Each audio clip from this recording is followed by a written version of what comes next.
ناظرین آداب، دکن میڈیا کے اردو خبرنامے میں آپ کا خیر مقدم ہے۔ میں ہوں اسماعیل ریحان۔ چلیے ڈالتے ہیں نظر آج کی اہم سرخیوں پر۔ چھتیس گڑھ کے بستر میں آپریشن کے دوران 28 نکسلی ہلاک، بھاری تعداد میں اسلحہ اور گولہ بارود برآمد۔ امریکہ برطانیہ اتحاد نے یمن کے دارالحکومت اور شہروں پر فضائی حملے کیے، حوثی باغیوں کے زیر کنٹرول 15 اہداف کو نشانہ بنایا گیا۔ پیغمبر اسلام کی شان میں نرسنگھانند کی گستاخی ناقابل برداشت، صدر آل انڈیا مسلم پرسنل لا بورڈ مولانا خالد سیف اللہ رحمانی نے کی توہین آمیز بیان کی سخت مذمت۔ سپریم کورٹ کا سومناتھ میں انہدامی کارروائی پر روک لگانے سے انکار، ریاستی حکومت سے جواب طلب، عدالت عظمیٰ سے متاثرین کو فی الحال کوئی راحت نہیں۔ اس خبرنامے کے پیش کردہ ہے۔ زندگی انمول ہے اور اس کی حفاظت ہمارا فرض، اور ہم اپنے فرض کو نبھاتے ہیں ذمہ داری سے۔ مسلم جنرل ہاسپٹل اب آپ کے تمام بیماریوں کا علاج ایک ہی چھت تلے۔ ہمارے ماہر ڈاکٹرز کی ٹیم اور اعلیٰ تربیت یافتہ staff world class health technology کے ساتھ 24 گھنٹے ایمرجنسی خدمات بھی موجود۔ Cardiology, diabetology, dermatology, gynaecology, pulmonology, neurology, neurology, orthopaedics, physiotherapy, paediatrics, general and laparoscopic surgery, ENT جیسی اور بھی سروسز بھی موجود ہیں۔ ہر طرح کے اسکینز اور ٹیسٹ کے لیے ایڈوانس لیبارٹریز بھی مناسب قیمتوں پر دستیاب ہے۔ آپ کی بہتر صحت ہماری پہلی ترجیح۔ مسلم جنرل ہاسپٹل، ٹولی چوکی، حیدرآباد۔ اب خبریں تفصیل سے۔ چھتیس گڑھ کے بستر میں سیکورٹی فورسز نے ایک انکاؤنٹر کے دوران 28 نکسلیوں کو گولی مار کر ہلاک کر دیا۔ یہ واقعہ کل دوپہر تقریباً 1 بجے نارائن پور اور دنتے واڑہ کی بین الاضلاع سرحد پر واقع ابوجمڑ کے تھلتھلی اور ننڈور گاؤں کے درمیان جنگل میں پیش آیا۔ آپریشن میں ضلع ریزرو گارڈ، DRG اور خصوصی ٹاسک فورس STF کے جوان شامل تھے۔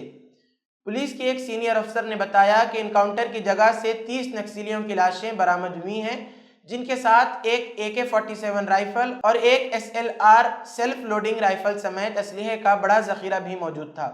اس سال بستر کے مختلف انکاؤنٹرز میں سیکورٹی فورسز نے مجموعی طور پر 185 نکسلیوں کو ہلاک کیا ہے، جس میں دنتے واڑہ اور نارائن پور کے ساتھ ساتھ 7 دیگر اضلاع شامل ہیں۔ یمن کے دارالحکومت صنعاء، الحدیدہ ایئرپورٹ اور دیگر علاقوں پر امریکہ اور برطانیہ کی جانب سے فضائی حملے کیے گئے ہیں۔ یہ اطلاع حوثی تحریک کے اہم ٹیلی ویژن چینل المسیرہ نے دی۔ ان فضائی حملوں کا مقصد حوثی باغیوں کے زیر کنٹرول 15 اہداف کو نشانہ بنانا تھا۔ المسیرہ ٹی وی نے مزید بتایا کہ یہ حملے زمار شہر کے جنوبی حصے میں بھی کیے گئے، جہاں حوثی فورسز کی موجودگی ہے۔ حملوں کے بعد مختلف مقامات پر دھماکے سنے گئے اور عینی شاہدین نے سیاہ دھواں اٹھتا دیکھا۔ امریکی فوج نے ان حملوں کی تصدیق کرتے ہوئے کہا کہ ان کے سینٹرل کمانڈ یعنی سینٹ کام کی افواج نے ایرانی حمایت یافتہ حوثیوں کے زیر قبضہ علاقوں میں 15 اہداف پر فضائی حملے کیے ہیں۔ تاہم برطانوی حکومت کے ایک ذریعے نے وضاحت کی کہ برطانیہ اس کارروائی میں ملوث نہیں تھا۔ جمعہ کے دن ہونے والے ان فضائی حملوں کے بعد حوثی انتظامیہ کے ترجمان نے بیان دیا ہے کہ وہ ان حملوں سے خوفزدہ نہیں ہیں اور انہوں نے اسرائیل سے منسلک جہازوں اور ایریاز پر مزید حملہ کرنے کی دھمکی دی ہے۔ حوثی گروہ نے 2014 کے آخر میں یمن میں خانہ جنگی کے آغاز کے بعد سے بڑی حد تک یمن کے شمالی علاقوں پر کنٹرول حاصل کر لیا ہے۔ مسلمانوں کے خلاف نفرت انگیز تقاریر اور اشتعال انگیز بیان دینے کے لیے سرخیوں میں رہنے والے یتی نرسمہانند نے ایک بار پھر اپنی افواج سے مسلمانوں کی دل آزاری کی ہے۔ اس بار نرسمہانند نے تمام حدوں کو پار کرتے ہوئے رسول اللہ صلی اللہ علیہ وسلم کی شان میں توہین آمیز کلمات کہے ہیں، جس کی ہر طرف سے سخت مذمت کی جا رہی ہے۔ آل انڈیا مسلم پرسنل لا بورڈ کے صدر نے بھی اس کی شدید مذمت کرتے ہوئے سخت کارروائی کا مطالبہ کیا ہے۔ بورڈ کے صدر مولانا خالد سیف اللہ رحمانی نے اپنے پریس بیان میں کہا کہ بددین اور بدزبان یتی نرسنگھانند نے پیغمبر اسلام صلی اللہ علیہ وسلم کی شان میں جو گستاخانہ کلمات کہے ہیں وہ قطعاً ناقابل برداشت ہیں اور سرخ لکیر کو عبور کرنے کے مترادف ہیں۔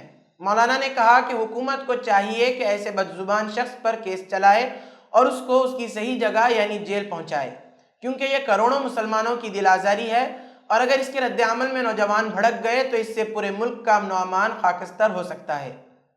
مولانا رحمانی نے مسلمانوں سے اپیل کی ہے کہ یہ ایک بیہودہ شخص کا بیان ہے، عام برادران وطن کی سوچ یہ نہیں ہے۔ ہمارے ملک میں ایسے برادران وطن آج بھی موجود ہیں اور پہلے بھی گزرے ہیں جنہوں نے حضور صلی اللہ علیہ وسلم کی سوانح حیات لکھی ہے، جنہوں نے آپ کی شان میں نعتیہ کلام کہا ہے۔ ہمارے سامنے گاندھی جی کی تعلیم موجود ہے، جنہوں نے آپ کی زندگی کو آج کی انسانیت کے لیے آئیڈیل اور نمونہ قرار دیا ہے۔ اس لیے اگر ایک بدزبان شخص اپنی زبان کی گندگی کو بیہودہ گفتگو کے ذریعے ظاہر کرتا ہے تو یہ نہ سمجھنا چاہیے کہ تمام برادران وطن کی یہی سوچ ہے۔ البتہ ہمیں اس بدزبان کے خلاف قانونی لڑائی بھی لڑنی چاہیے اور حکومت سے مطالبہ کرنا چاہیے کہ وہ اس شخص کو قرار واقعی سزا دے، اور ساتھ ہی ساتھ ہمیں حضور صلی اللہ علیہ وسلم کا صحیح تعارف ہر زبان میں برادران وطن تک پہنچانا چاہیے، اور ملک کی ہر زبان میں حضور صلی اللہ علیہ وسلم کی سیرت، آپ کے اخلاق، آپ کی اعلیٰ تعلیمات، آپ کی انسانیت نوازی اور آپ نے زندگی گزارنے کا جو خوبصورت طریقہ دیا، اس طریقے کا تعارف پیش کرنا چاہیے۔ گجرات کے سومناتھ میں انتظامیہ کے ذریعے بغیر کسی پیشگی نوٹس کے 500 سالہ قدیم مساجد، درگاہ اور قبرستان کو منہدم کیے جانے کے خلاف سپریم کورٹ میں پہنچے متاثرین کو راحت نہیں ملی ہے۔ تاہم سپریم کورٹ نے ریاستی حکومت سے جواب طلب کیا ہے، مگر صورتحال برقرار رکھنے کی ہدایت دینے سے انکار کر دیا ہے۔ رپورٹ کے مطابق سپریم کورٹ نے آج 28 ستمبر کو مسلمانوں کے مذہبی اور رہائشی مقامات کو غیر قانونی طور پر مسمار کرنے کا الزام لگانے والی توہین عدالت کی درخواست پر جواب طلب کیا۔ تاہم عدالت نے انہدام کے حوالے سے صورتحال برقرار رکھنے کا عبوری حکم جاری کرنے سے انکار کر دیا۔ جسٹس بی آر گوئی اور کے وی وشوناتھن کی بینچ پربھاس پٹن کی پٹنی مسلم کمیونٹی کی نمائندگی کرنے والے ٹرسٹ سنسد پٹنی مسلم جماعت کی طرف سے دائر درخواست پر سماعت کر رہی تھی۔ بینچ نے خبردار کیا کہ توڑ پھوڑ پر اس کی روک کے حکم کی خلاف ورزی کا سنگین انجام ہوگا۔ بینچ نے ساتھ ہی کہا کہ عدالتی احکامات پر کوئی سمجھوتہ نہیں کیا جا سکتا۔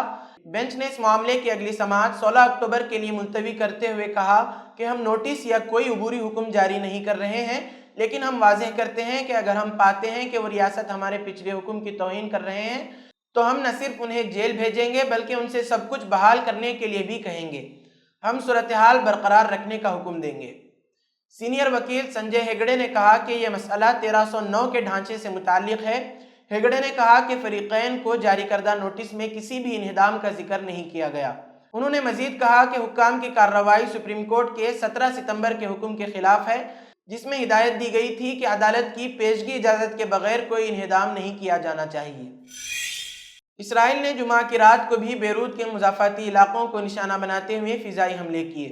ادھر اسرائیلی فوج نے دعویٰ کیا ہے کہ گزشتہ 4 دنوں کے دوران حزب اللہ کے 250 فوجی مارے گئے ہیں۔ اس کے ساتھ ہی لبنان اور شام کی سرحد کے درمیان مرکزی سڑک کا رابطہ ٹوٹ گیا ہے۔ رات کے وقت بیروت کے جنوبی مضافات میں ہونے والے دھماکوں سے آسمان پر دھوئیں اور آگ کے بڑے بڑے شعلے دیکھے گئے۔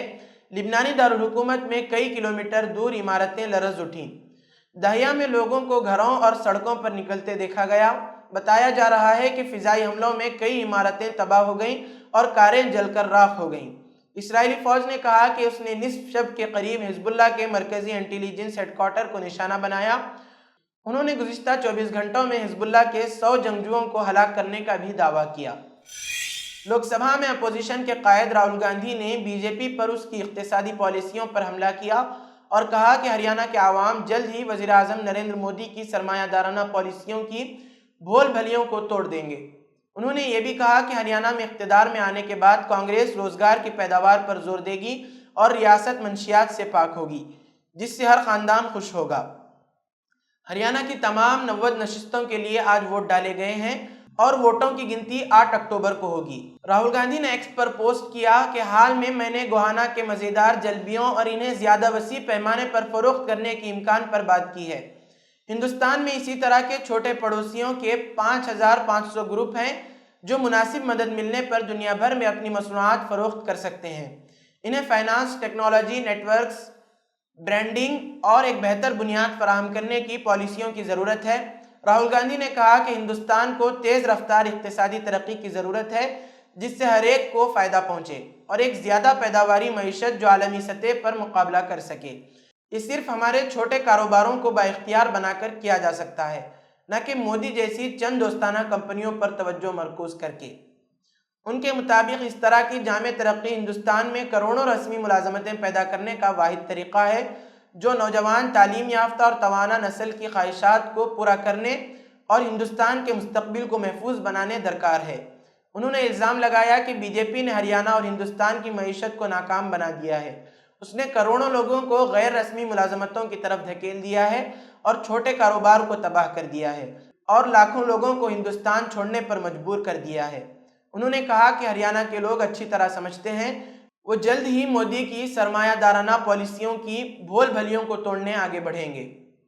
اس سے قبل راہل گاندھی نے ایکس پر ہریانہ میں اپنی حالیہ وجے سنکلپ یاترا کے دوران کچھ خواتین سے اپنی ملاقات کی ویڈیو شیئر کی تھی۔ انہوں نے کہا کہ بی جے پی سے پھیلنے والی بے روزگاری کی بیماری نے ہریانہ کی جڑیں، نوجوانوں کے مستقبل اور ریاست کی سلامتی کو گہرے بحران میں ڈال دیا ہے۔ اسی کے ساتھ آج کی خبروں کا اختتام ہوتا ہے۔ کل پھر ہوگی ملاقات نئی خبروں کے ساتھ۔ دیجیے اجازت، اللہ حافظ۔